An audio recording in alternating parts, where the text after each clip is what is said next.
ఇవాల్టి వార్తలు వాస్తవాల్లో మనతో ఉన్నారు బీఆర్ఎస్ పార్టీ సీనియర్ నాయకులు వాసుదేవరెడ్డి గారు అండ్ రాజకీయ ఆర్థిక విశ్లేషకులు పాపారావు గారు మనకు లైవ్లో జాయిన్ అవుతున్నారు. గుడ్ మార్నింగ్ అండి, వెల్కమ్ టు వార్తలు వాస్తవాలు. ఇక కృష్ణా ప్రాజెక్టులు కేంద్రానికి అప్పగించబడ్డాయి. మొత్తానికైతే కృష్ణా ప్రాజెక్టులు కృష్ణార్పణం జరిగిపోయింది. ఇదంతా ముఖ్యమంత్రి కనుసంధానంలోనే జరిగిపోయింది అనేది చాలా స్పష్టంగా తెలుస్తుంది. ఎందుకంటే ఉత్తమ్ కుమార్ రెడ్డి సాగునీటి శాఖ మంత్రిగా ఉన్నారు. ఆయన ఇప్పటికీ చెప్తున్నారు కృష్ణా ప్రాజెక్టుల్ని కేఆర్ఎంబీకి అప్పగించలేదు అనేది. అంటే నిజంగా మంత్రికి తెలియదా, తెలియకుండానే మొత్తం కేవలం ముఖ్యమంత్రి రేవంత్ రెడ్డి గారి కనుసంధానంలోనే మొత్తం జరిగిందా అన్న వాదనలు అన్నటువంటి అభిప్రాయాలు సర్వత్రా వ్యక్తమవుతున్నాయి. వాసుదేవరెడ్డి గారు, మొత్తం కృష్ణా ప్రాజెక్టులు కేంద్రానికి అప్పగించినట్టుగా గత నెల 17th రోజు ఢిల్లీలో జరిగిన జలశక్తి సమావేశం తర్వాత, మళ్ళీ February 1st జలసౌధలో జరిగిన మీటింగ్ తర్వాత స్వయంగా ఈఎన్సీ వెల్లడించారు ఇది కృష్ణా ప్రాజెక్టులు అప్పగించడం కోసం అంగీకారం జరిగింది, అంగీకారమే అనేది. కానీ ఇప్పటికీ మంత్రి చెప్తున్నారు ఉత్తమ్ కుమార్ రెడ్డి కృష్ణా ప్రాజెక్టులు మేము అప్పగించలేదు అనేది. అంటే మంత్రికి తెలియకుండానే కేవలం మొత్తం ముఖ్యమంత్రి కనుసంధానంలో అంతా జరిగిందా అనే వాదనలు ఇంకా బలంగా వినిపిస్తున్నాయి. ఇప్పుడు ఇంకా తెలంగాణ ప్రజలను మభ్యపెట్టడానికి బుకాయించుతాను ఉన్నది కాంగ్రెస్ ప్రజాప్రతినిధులు. ముఖ్యంగా ఈ యొక్క కేఆర్ఎంబీకి సంబంధించి ఒక్కసారి మనం విశ్లేషించుకుంటే అసలు తెలంగాణ ప్రభుత్వానికి, ముఖ్యంగా కాంగ్రెస్ ప్రభుత్వానికి, రేవంత్ రెడ్డికి కానీ, రేవంత్ రెడ్డితో పాటు ఉన్న మంత్రులకు కానీ కనీస అవగాహన లేదు ప్రాజెక్టులపై అనేది స్పష్టంగా తేలిపోయింది. ఇలా చాలా స్పష్టంగా మా బీఆర్ఎస్ పార్టీ నాయకులు, మాజీ మంత్రివర్యులు హరీష్ రావు గారు మొన్న ఇదే తెలంగాణ భవన్లో ఒక ప్రెస్ ద్వారా మొత్తం కూడా వివరించడం జరిగింది. దాంట్లో చాలా అంశాలు, అంటే జనవరి 17న ఏం జరిగింది, దాంట్లో మినిట్స్ ఏమున్నాయనే విషయాలు అన్నీ కూడా ఇట్లా స్పష్టంగా వివరించడం జరిగింది. అప్పుడు ఏం జరిగింది అనేది దానికి సంబంధించిన పేపర్ కదా, దానికి సంబంధించి జలశక్తి కమిషన్లో దీంట్లో ఏంది అంటే సమావేశంలో కేంద్రానికి అప్పచెప్తూ రాష్ట్ర ప్రభుత్వం నిర్ణయం తీసుకున్నట్టు ఇలా హరీష్ రావు గారు ఈ యొక్క పేపర్ను కూడా ప్రెస్ ద్వారా రిలీజ్ చేయడం జరిగింది. దీంట్లో అంటే ఇక్కడ ఆంధ్రప్రదేశ్ ఈఎన్సీకి సంబంధించి, తెలంగాణ ఈఎన్సీకి సంబంధించి ఇద్దరు కూడా నిర్ణయం తీసుకొని ఈ యొక్క దీంట్లో ఉన్నాయి అన్నీ కూడా. ఇప్పుడు నేను చదివితే మళ్ళీ టైం వేస్ట్ అవుతుంది, కానీ ఇవి గతంలో మంత్రి గారు కూడా చెప్పారు కాబట్టి నేను చూపిస్తా ఉన్నాను. దాంతోపాటు ఇది ఎప్పుడు జరిగింది, 17/1/24, 17/1 అంటే జనవరిలో. ఆ తర్వాత ఫిబ్రవరిలో కూడా జరిగింది ఉన్నది, 1 ఫిబ్రవరి బోర్డు సమావేశం. ఇది కేఆర్ఎంబీకి సంబంధించిన మన దగ్గర హైదరాబాద్లో జరిగింది. ఇది ఇంతకుముందు ఢిల్లీలో జరిగింది, జలశక్తి ఆఫీసులో ఢిల్లీలో జరిగిన మీటింగు జనవరి 17న. ఆ తర్వాత ఇది మన ఫిబ్రవరి 2వ సమావేశం. అంటే 2వ సమావేశంలో ఏదన్నా మార్చుకుంటుంది కావచ్చు కాంగ్రెస్ ప్రభుత్వం అని భావించడం. కానీ కనీసం అంటే ఆఫీసర్లు కూర్చున్నప్పుడు ఈ నాయకులకు తెలవలేదా అనేది ఇలా ఒక సందిగ్ధం నెలకొన్నది. ఈ యొక్క జనవరి 1వ తారీఖు నాడు, 17వ తారీఖు, ఆ తర్వాత February 1వ తారీఖు 2 సమావేశాలలో ఈ యొక్క తెలంగాణకు సంబంధించిన ప్రాజెక్టులకు కేంద్రానికి అప్పచెప్తున్నామని స్పష్టంగా తేల్చిరు. ఆ వీడియోను కూడా స్పష్టంగా చూపించడం జరిగింది. నేను మళ్ళీ కావాలంటే చూపిస్తాను, నా దగ్గర వీడియో ఉంది. ఈ ఇద్దరు ఈఎన్సీలు మనం కూడా ప్లే చేసి ఉంటుంది, బహుశా నేను అందుకే చూపిస్తలేను. సో ఈ 2 మీటింగ్లో స్పష్టంగా తేలింది. అయినా కూడా ఇంకా బుకాయించడం కాంగ్రెస్ సంబంధించిన ఇరిగేషన్ మంత్రి ఉత్తమ్ కుమార్ రెడ్డి గారు కావచ్చు, లేదా రేవంత్ రెడ్డి గారు కావచ్చు, అసలు మీరు జరిగినప్పుడే మీ హయాంలో అగ్రిమెంట్ అయింది, మీరేం చేసిండ్రని కూడా మాట్లాడిన సందర్భం కూడా మనం చూసిన పత్రికల్లో. ఇలా నేనేమంటా ఉన్నానంటే ఇవాళ కాంగ్రెస్ నాయకులకు ఈ ఇరిగేషన్ మీద అవగాహన లేదండి. ఫస్ట్ ఎందుకంటే అనుభవం లేని ముఖ్యమంత్రి ఈ రాష్ట్రానికి బాధ్యతలు తీసుకున్నాడు. అనుభవం లేని నాయకుడు రేవంత్ రెడ్డి గారు ఒక ఇంటర్వ్యూలో ఏం చెప్పిండు, ఇలా ఎలక్షన్కి ముందు ఒక ప్రత్యేక ఛానల్లో, మీరు అధికారంలోకి అయితే ముఖ్యమంత్రి అయితే మీకు అనుభవం లేదు కదా, ఎట్లా పరిపాలిస్తారు అంటే, ఇప్పుడు మనం అప్పుడప్పుడు గుప్పు పేస్తున్నాను ఎందుకు అంటున్నామంటే, ఆనాడు ఆ ఇంటర్వ్యూలో ఏం చెప్పిండు అంటే, అదేంటండి ఒక బిల్డింగ్ కడితే ఒక మేస్త్రి ఉంటాడు, ఆయన మేస్త్రి కడతాడా, కింద కూలీలతోటి కట్టిస్తాడు, ఈయన సూపర్వైజింగ్ చేస్తాడు అన్నట్టు. అంటే ఈ రాష్ట్ర పరిపాలన ఒక మేస్త్రి అంటే గుంపు మేస్త్రి లెక్క ఆయన ఉదాహరణ చెప్పడాన్ని బట్టి చూస్తే ఆయనకు ఈ యొక్క రాష్ట్రంలో ఉన్న పరిస్థితుల పట్ల అవగాహన లేదు. అవగాహన చేసుకోవడానికి ఈయన కనీసం ఆలోచన చేస్తలేడు. ఇప్పుడు ఏం చేస్తూ ఉన్నదంటే ఈ రాష్ట్రాన్ని పరిపాలించేది ఎవరయ్యా అంటే పక్కనున్న మాజీ ముఖ్యమంత్రి చంద్రబాబు నాయుడు అనేది స్పష్టంగా తేలిపోతూ ఉన్నది. ఎందుకు నేను ఈ మాట అంటా ఉన్నానంటే మీరు ఇంతకుముందు కూడా వార్తల్లో చదివింది ఇలా హైదరాబాద్కు సంబంధించిన మూసీ నది ప్రాజెక్టును ఒక సింగపూర్కి సంబంధించిన ఆ కంపెనీకి కట్టబెట్టడం ఏదైతే ఉందో ఆ సింగపూర్ నిన్ననే మేము ప్రెస్ మీట్ కూడా పెట్టడం జరిగింది. దానికి సంబంధించి ఈ సింగపూర్ కంపెనీ ఇక్కడ పెట్టుబడులు పెట్టడానికి వస్తుంది. దాంతో ప్రత్యేకంగా రేవంత్ రెడ్డి గారు ఒక ప్రత్యేక సమావేశం ఏర్పాటు చేసిన వారితోటి ఆ కంపెనీ పేరు కూడా ఉంది అందులో పేపర్లో.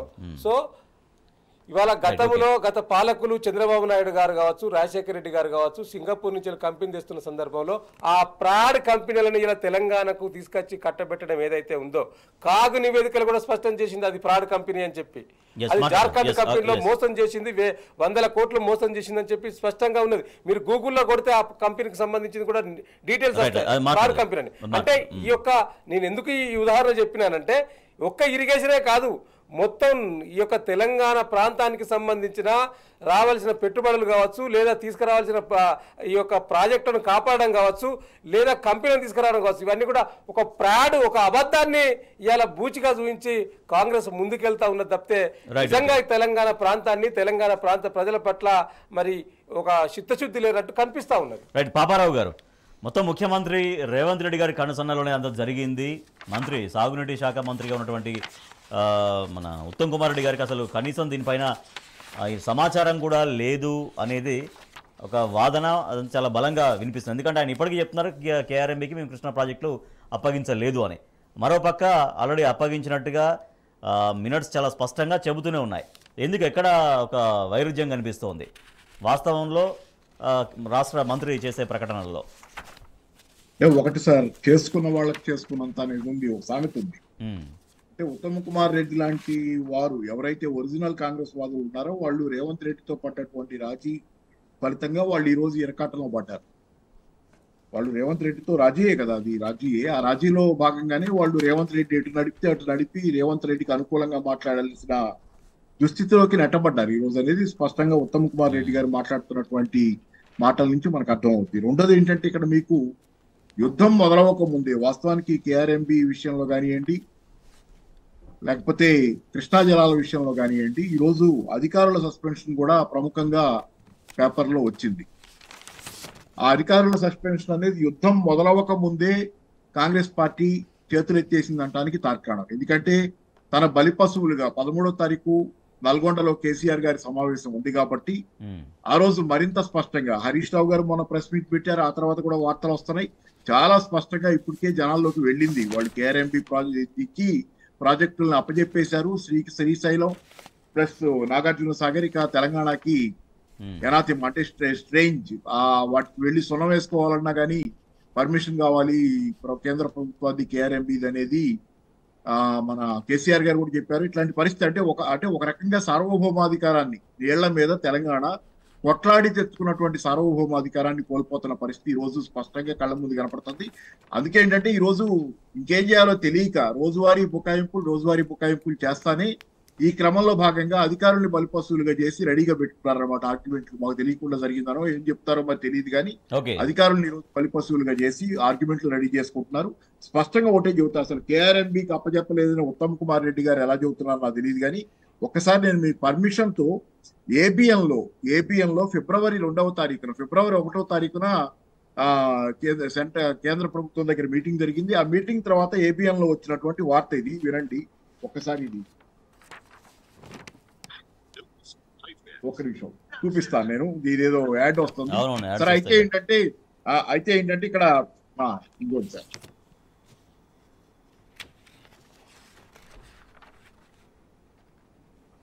కృష్ణా బేసిన్ లోని ఉమ్మడి ప్రాజెక్టులైన శ్రీశైలం, నాగార్జున సాగర్ జలాశయాలను కృష్ణా నది యాజమాన్య బోర్డుకి అప్పగించేందుకు ఏపీ, తెలంగాణ అంగీకరించాయి.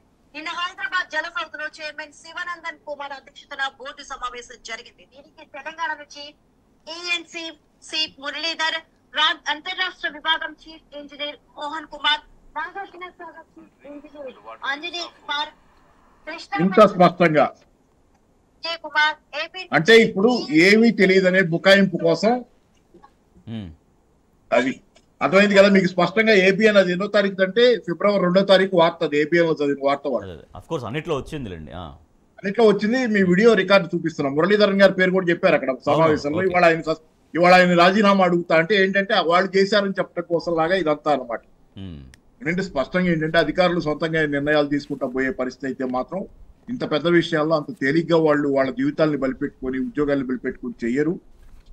స్పష్టంగా అంటే నిజానికి నీటిపారుదల శాఖ మంత్రి గారికి అసలు నిజంగా ఇన్ఫర్మేషన్ లేదు అనుకోవచ్చా?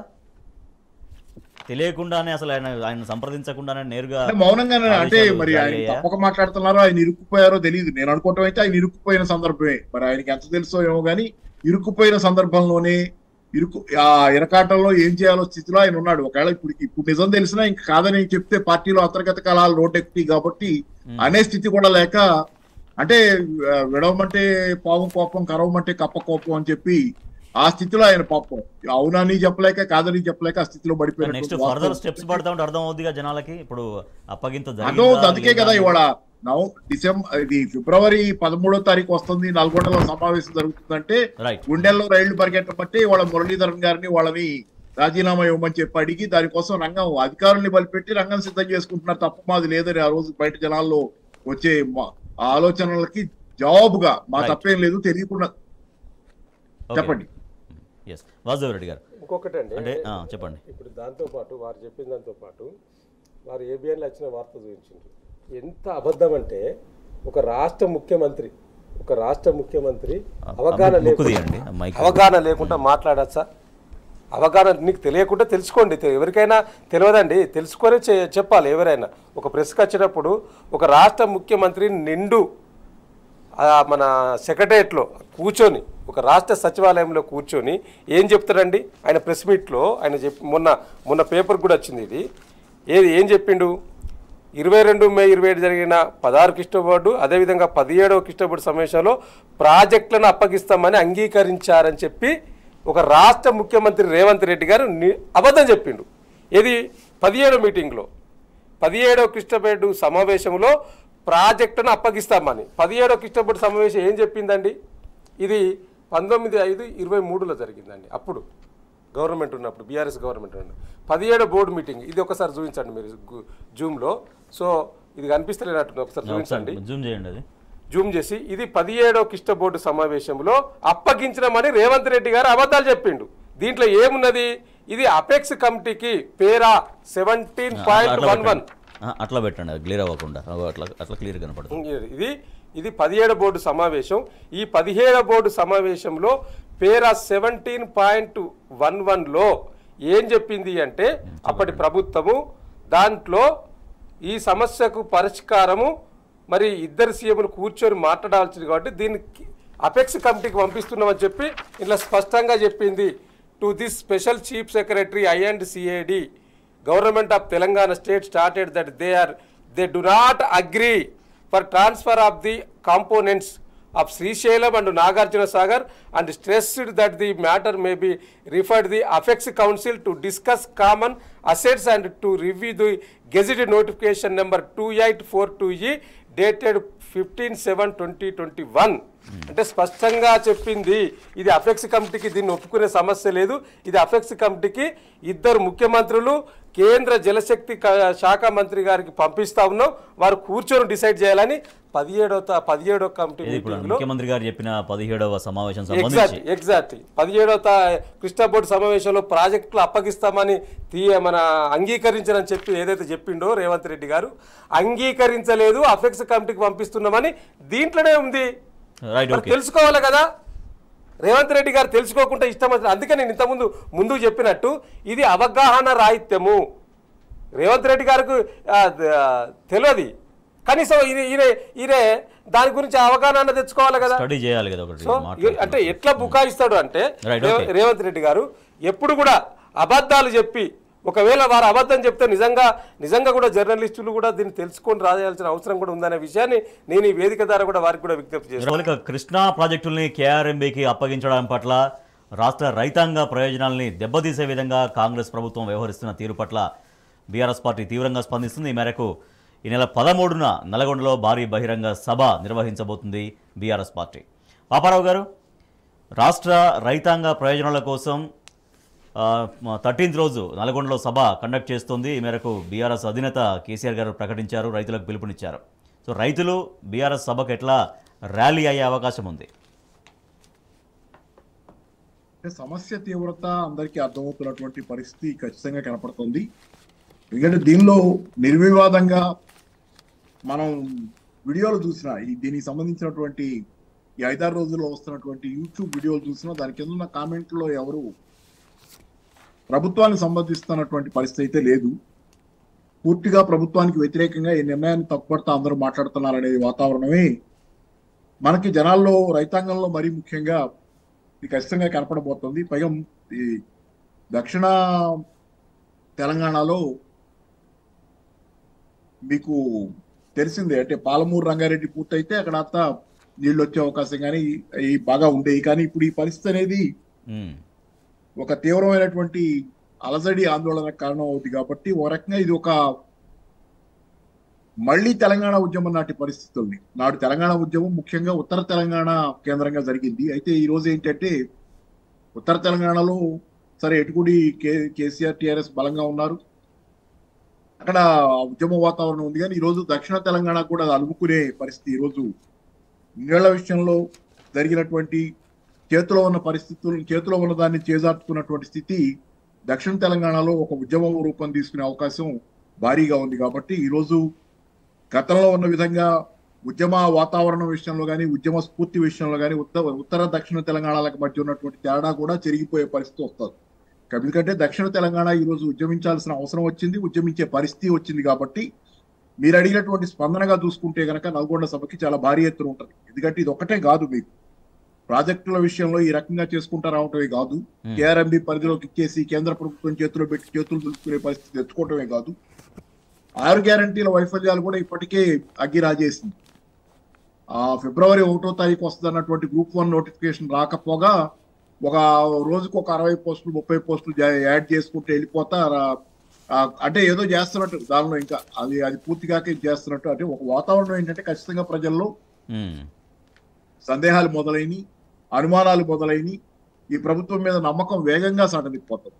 అధికారంలోకి వచ్చిన 2 నెలలు కూడా నిండక ముందే ఈ వాతావరణం రావడం అనేది చాలా విచిత్రమైనటువంటి పరిస్థితి ప్రభుత్వం. ఎందుకంటే ఉద్యోగాల టాపిక్ తీశారు కాబట్టి 60 ఉద్యోగాలు కలపడం సరే, కానీ ఆ 2 లక్షల ఉద్యోగాల సంగతి ఏంటి మరి? ఎట్లాగో జాబ్ క్యాలెండర్ అన్నారు, అదన్నారు, ఇది అన్నారు, ఫిబ్రవరి 1 ఫర్దర్ గా ఏంటి అనేది బీఆర్ఎస్ ప్రశ్నిస్తూ ఉంది. దాంతో పాటుగా గతంలో బీఆర్ఎస్ హయాంలో జరిగినటువంటి అన్ని కంప్లీషన్స్ ఏవైతే ఉన్నాయో, ప్రొసీజర్ అంతా ఏవైతే ఉన్నాయో, తర్వాత నియామక పత్రాలు ఇవ్వడం కావచ్చు, మిగిలినటువంటి ఆ బ్యాలెన్స్ వర్క్ మాత్రమే ప్రభుత్వం చేస్తూ తన అకౌంట్ లో వేసుకుంటుంది అనేది బీఆర్ఎస్ మాట్లాడుతుంది. అదే ఆ రోజు సింగరేణిలో జాబ్స్ తన అకౌంట్ లో వేసుకోవడం కోసం ఒక రోజు మాస్టర్ వచ్చిన వాళ్ళకు కూడా, ఒక రోజు పనిచేసిన వాళ్ళకి ఆల్రెడీ మళ్ళీ వాళ్ళకి రావద్దని చెప్పి మళ్ళీ కొత్తగా ఇచ్చే ప్రయత్నం చేశారనే ఆరోపణలు, అట్లా చాలా విషయాల్లో ఈ మధ్య వేరే ఉద్యోగాల్లో కూడా ఏంటంటే వాళ్ళకి తనే ఇస్తున్నట్టుగా ఇది జాబ్ జాయినింగ్ దీనికోసం ఇట్లాంటివన్నీ చేస్తున్నారు. అంటే ఏంటంటే చిల్లర వ్యవహారాలు చేస్తున్నారు. నిజానికి ఏంటంటే టీఆర్ఎస్ ప్రభుత్వం ఉండగా కూడా ప్రభుత్వ ఉద్యోగాల నోటిఫికేషన్ రాగానే రకరకాలైనటువంటి కోర్టు కేసులు వేసి దాన్ని అడ్డుకోవడానికి చేసినటువంటి ప్రయత్నాలు ఆ రోజు ప్రతి చోట మోకాలాడటమే, ప్రభుత్వం పనిచేయకుండా ప్రతి చోట మోకాలాడటమే చేసినటువంటి వాళ్ళు ఈ రోజు తమ చేతిలోకి అధికారం వచ్చిన తర్వాత ఇక ఇష్టానుసారం మభ్యపెట్టి అధికారంలోకి రావటమే. వాతావరణం ఏంటంటే పూర్తిగా మభ్యపెట్టి అధికారంలోకి వచ్చారు. మీకు కళ్ళ ముందు కనపడుతుంది. అంత పెద్ద జాబ్ క్యాలెండర్ ఇచ్చిన తర్వాత డెడ్ లైన్ డేట్ పెట్టుకొని ఫిబ్రవరి 1 నుంచి మొదలు పెడతాం, ఫిబ్రవరి 1 ఈ నోటిఫికేషన్ వస్తుంది. మొట్టమొదటిదే ఉల్లంఘించి ఇప్పుడు ఫిబ్రవరి ఇవాళ 8వ తారీఖు ఇంతవరకు ఏమీ లేదు, చలనం లేదు. దాని విషయంలో ఏమవుతుందో తెలియదు. కాబట్టి ఏంటంటే విద్యార్థులు, యువజనులు ఎవరైతే మోసపోయారో, ఎవరైతే నమ్మారో కాంగ్రెస్ ని, తమకేదో ఉద్యోగాలు లేకపోవడానికి గతంలో ఏంటండి. ఓకే అండి, మీరు కంక్లూడ్ చేయండి అంటున్నా, మీరు మాట్లాడేది కంక్లూడ్ చేయండి. ఇంకేంటంటే వాళ్ళందరూ కళ్ళు తెరుస్తున్నారు, ఈరోజు చాలా వేగంగా కళ్ళు తెరుస్తున్నారు. ఒక ఉద్యమ వాతావరణం మీకు రైతాంగంలోనే కాదు, దక్షిణ తెలంగాణ రైతాంగంలోనే కాదు, ప్రజలందరిలో కూడా ఒక అలజడి ఆందోళన అనేది ఉందనేది ఖచ్చితంగా నిజం. వాసుదేవరెడ్డి గారు, ఇప్పుడు ఉద్యోగాలకు సంబంధించి పాపారావు గారు చెప్పారు, దాంట్లో ఇంకొద్దిగా ముందుకు పోతే ఈ ఉద్యోగాలకు సంబంధించి ఇవాళ కాంగ్రెస్ పరిస్థితి ఎట్లా ఉన్నదంటే మంది కుట్టినోడు మన బిడ్డ అన్నట్టు పరిస్థితి కనిపిస్తూ ఉన్నది. గత బీఆర్ఎస్ ప్రభుత్వ హయాంలో నోటిఫికేషన్ ఇచ్చి ఆల్రెడీ చివరి దశకు వచ్చిన సందర్భంలో అవన్నీ కూడా ఎన్నికలకు కూడా వచ్చింది. ఆ సందర్భంలో వాటన్నిటిని కూడా పూర్తి చేసి ఇప్పుడు పత్రాలు ఇస్తూ ఉన్నారు, అపాయింటెడ్ పత్రాలు ఇస్తూ ఉన్నారు. వాటి ఇచ్చేటప్పుడు గత బీఆర్ఎస్ ప్రభుత్వం ఇచ్చిందని చెప్తలేరు ఎక్కడ. మొన్నటికి మొన్న మన ఎల్బీ స్టేడియంలో చూసినాం స్టాఫ్ నర్సింగ్ సంబంధించి, అది మొత్తం కూడా ఆ నోటిఫికేషన్ అంతా కూడా బీఆర్ఎస్ ప్రభుత్వంలో వచ్చింది, ఫుల్ఫిల్ చేసింది బీఆర్ఎస్ ప్రభుత్వం. పత్రాలు మాత్రం రేవంత్ రెడ్డి ఇచ్చి పెద్ద కలరింగ్ ఇచ్చుకున్నాడు. అదేవిధంగా నిన్నటికి రాష్ట్ర ప్రభుత్వం ఒక 60 పోస్టులు ఇచ్చిందండి. గ్రూప్ 1లో 60 పోస్టులు యాడ్ చేసింది 60 పోస్టులు యాడ్ చేసింది. గతంలో బీఆర్ఎస్ ప్రభుత్వం ఏమి ఇవ్వలేదని ఈ యొక్క కాంగ్రెస్ ప్రభుత్వం ఏదైతే అబద్ధాలు చెప్తా ఉన్నదో, నిజంగా మీరు అట్లా అనుకుంటే ఇవాళ నేను ఈ సందర్భంగా ఒక్కసారి దీన్ని జూమ్ చేయండి. ఇది సొంత కవిత్వం కాదు, ఇది బీఆర్ఎస్ పార్టీకి సంబంధించిన కవిత్వం కాదు. క్రాస్ పెట్టండి ఎందుకంటే లెటర్స్ కనపడాలి. ఇది ఈ గూగుల్లో ఉంది, ఇది తెలంగాణ ప్రభుత్వం ఎంబులం. కాంగ్రెస్ ప్రభుత్వం ఇప్పుడు నడుస్తూ ఉన్నది కాబట్టి దాంట్లోకి వెళ్ళి మీరు చూడండి ఒకసారి. ఇది 2/6/2014 నుంచి వెళ్ళి 16/10/23 వరకు గత బీఆర్ఎస్ ప్రభుత్వం ఈ తెలంగాణ రాష్ట్రంలో నిరుద్యోగ యువతకు ఎన్ని ఉద్యోగాలు ఇచ్చిందనేది ఇది చాలా స్పష్టంగా అనెక్సర్ 1, అనెక్సర్ 2 ఇండెక్స్లో అనెక్సర్ 1, అనెక్సర్ B, C దీంట్లో మొత్తం స్పష్టంగా ఉన్నది. ఒక్కసారి దీన్ని కూడా చూపించండి. దీంట్లో రిక్రూట్మెంట్ కోసం ఎన్ని నోటిఫికేషన్లు ఇచ్చినాం ఒక్కసారి దీన్ని కూడా చూడండి. రిక్రూట్మెంట్ కోసం ఎన్ని నోటిఫికేషన్లు ఇచ్చినాం, ఎన్ని ఫుల్ఫిల్ అయినాయి అనే విషయం స్పష్టంగా కనిపిస్తూ ఉన్నది.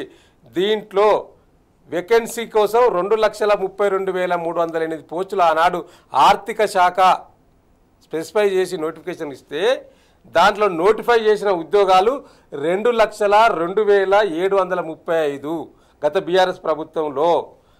ఇప్పటి వరకు కంప్లీట్ అయింది బీఆర్ఎస్ ప్రభుత్వంలో మొత్తం ఉద్యోగాల పూర్తయినాయి 1,60,083 ఉద్యోగాలు పూర్తయినాయి.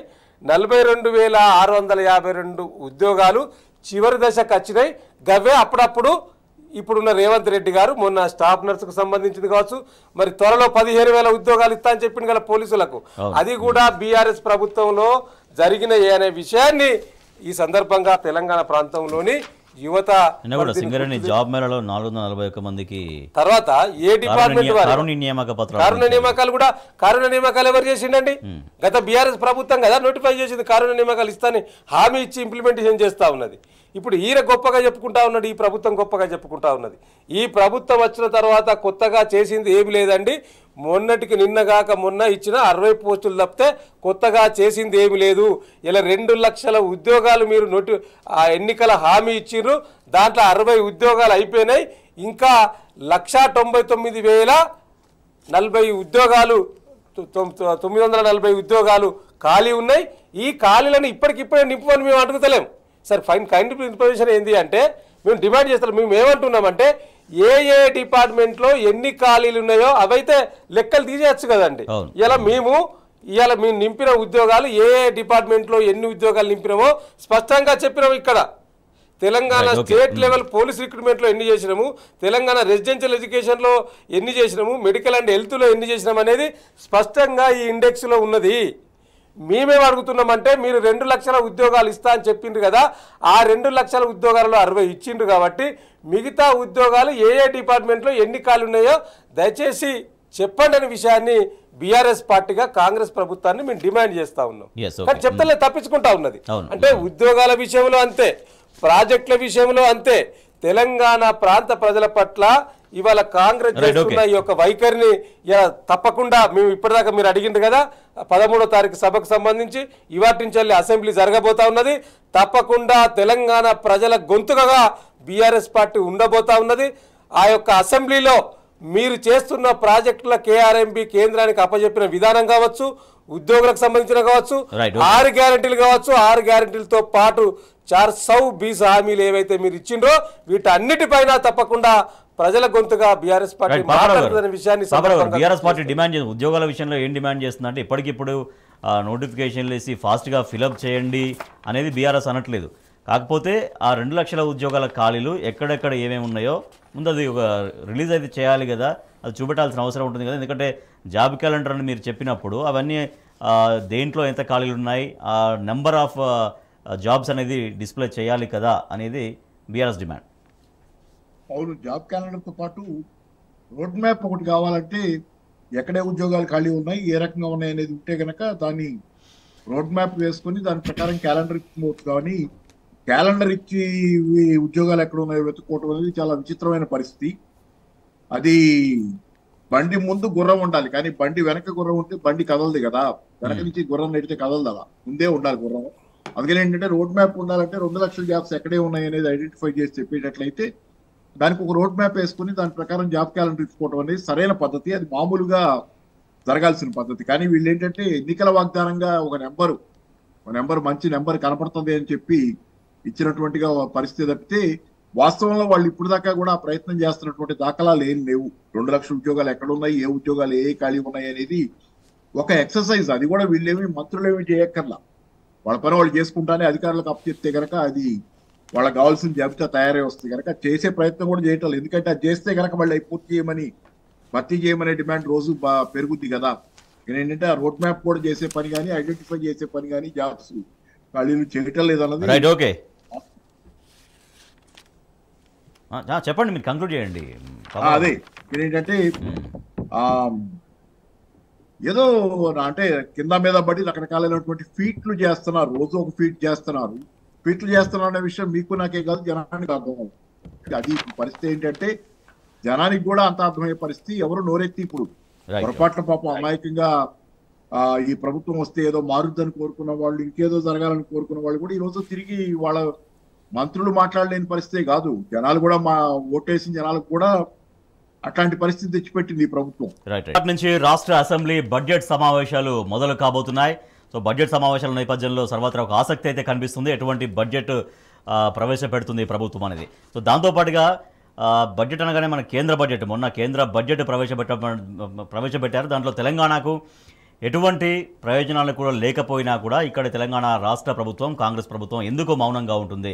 అదే కర్ణాటక విషయం తీసుకుంటే నిన్న కర్ణాటక ముఖ్యమంత్రి, కర్ణాటక ఉప ముఖ్యమంత్రి ఇంకా మిగిలినటువంటి నాయకులందరూ అక్కడ యంత్రాంగం మొత్తం అక్కడ ఢిల్లీలో ఒక ధర్నా చేసి నిరసన కూడా వ్యక్తం చేసింది.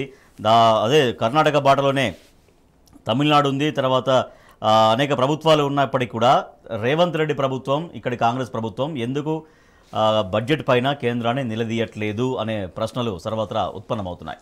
వాసుదేవ్ రెడ్డి గారు, ఇది నిజంగా కూడా దురదృష్టకరం అండి. ఎందుకంటే కేంద్రంలో ఉన్నది బీజేపీ ప్రభుత్వం, రాష్ట్రంలో ఉన్నది కాంగ్రెస్ ప్రభుత్వం. మరి రెండింటికి కూడా వ్యత్యాసం చాలా తేడా ఉన్నది. రెండు నిప్పుగానే ఉంటున్న సందర్భం మనం చూడాలి కదా. మరి కేంద్ర ప్రభుత్వం మధ్యంతర బడ్జెట్ ప్రవేశపెడితే తెలంగాణకు రావాల్సిన అంశాలు, తెలంగాణకు ఇవ్వవలసిన డబ్బుల విషయంలో కనీసం ఇక్కడున్న ఆర్థిక శాఖ మంత్రి గారు కావచ్చు, లేదా మంత్రులు కావచ్చు, ముఖ్యమంత్రి పక్కన పెట్టండి, మిగతా మంత్రులు అయితే ఉన్నారు కదా, ఒక నోట్ అన్న రిలీజ్ చేసిండ్రా? కేంద్రం పెట్టే మధ్యంతర బడ్జెట్లో తెలంగాణకు అన్యాయం జరిగింది, ఇది సరైంది కాదు అని చెప్పి ఎక్కడ నోట్ అనేది ఏమీ లేదండి. ఎవరో గాంధీ భవన్లో ఏదో నాయకుడు ఏదో మాట్లాడినట్టు ఆ తర్వాత చూసినాం 2-3 రోజుల తర్వాత.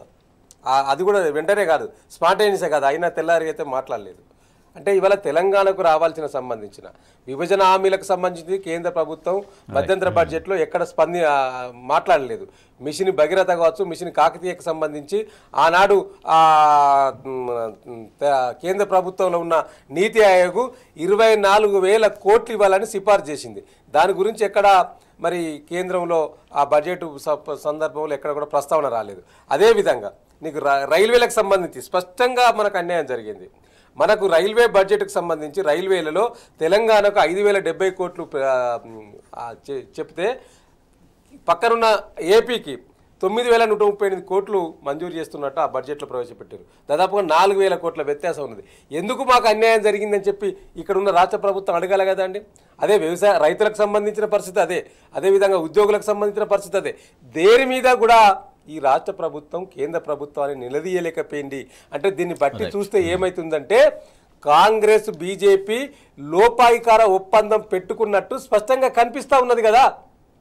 మీరేం అడుగుతలేరు అంటే ప్రజలుగా మేమేం భావించాలి, తెలంగాణ ప్రజలుగా మీరేం ప్రశ్నిస్తలేదు కేంద్ర ప్రభుత్వాన్ని అంటే మేమేమనుకుంటాం?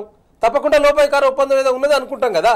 అదే జరుగుతూ ఉన్నది. ఇలా మీరు ప్రతిదీ కూడా ఇలా మీరు అక్కడికి పోయి కలవడం కావచ్చు, అంటే ఒక ప్రభుత్వం ఇంకో ప్రభుత్వాన్ని కలవచ్చు.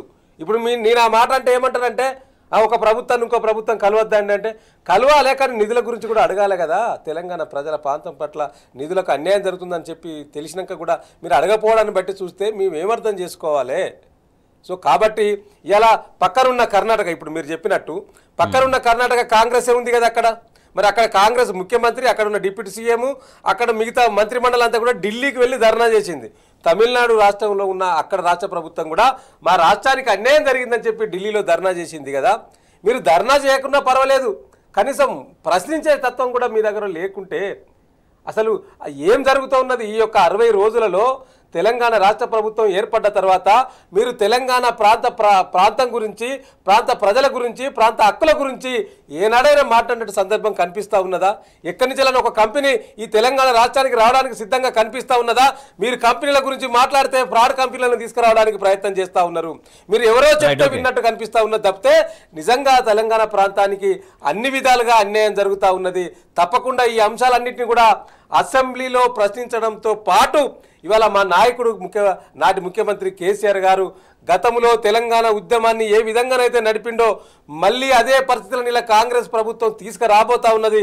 తప్పకుండా ఇలా మా మాజీ ముఖ్యమంత్రి గారు చెప్పినట్టు నీకంటే ముఖ్యమైన నాయకులు, నీ గురువును కూడా ఎదిరించిన పార్టీ బీఆర్ఎస్ పార్టీ, నాటి టీఆర్ఎస్ పార్టీ విషయాన్ని రేవంత్ రెడ్డి మర్చిపోకూడదనే విషయాన్ని సందర్భంగా ఇవాళ అసెంబ్లీ సమావేశాలు, బడ్జెట్ సమావేశాలు ఎట్లా ఉండే అవకాశం ఉందంటే ఎటువంటి బడ్జెట్ రూపొందించబడింది అని ఒక అంచనా వేసుకోవచ్చు.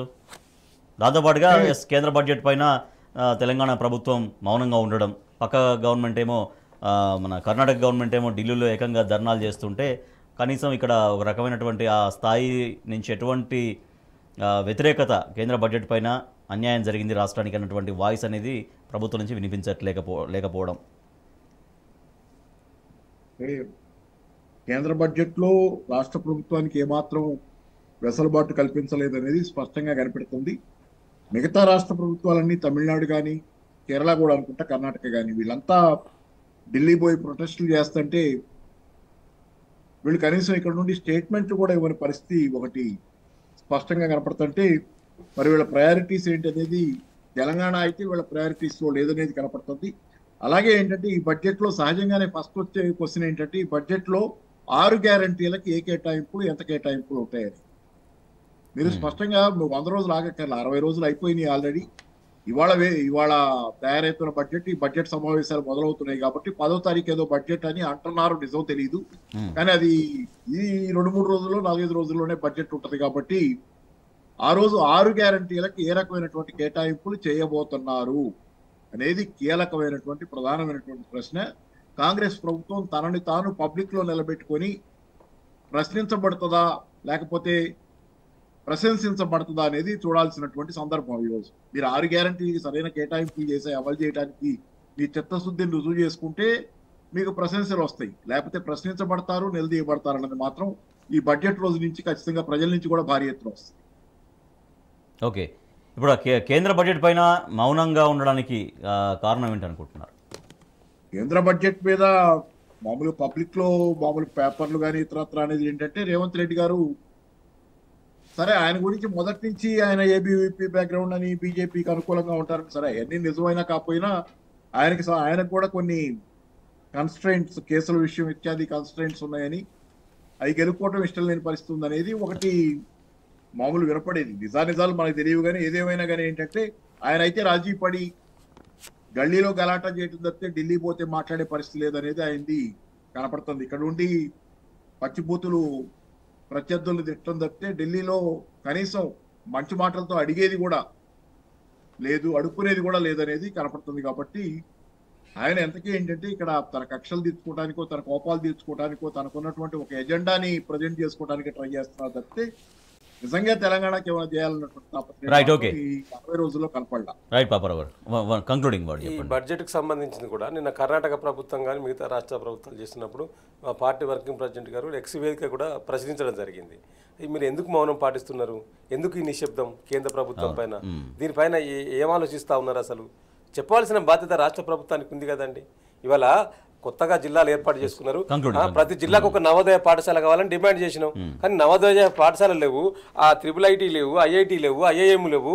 అది ఒకటి కూడా తెలంగాణ రాష్ట్రానికి ఇయ్యలేదు. ఈ బడ్జెట్లో మధ్యంతర బడ్జెట్ అయినా కూడా మీరు ప్రకటించాలి కదా అని. అంటే దీన్ని ప్రకటించకపోవడం బట్టి చూస్తే నిజంగా కూడా ఇవాళ కాంగ్రెస్ ప్రభుత్వం దేనికో లొంగుబాటుగా ఉన్నది. అది దేనికోసం అనేది తప్పకుండా భవిష్యత్తులో మన కళ్ళ ముందు కనిపిస్తుంది. Right, thank you so much Vasudev Reddy garu. Thank you so much Paparao గారు.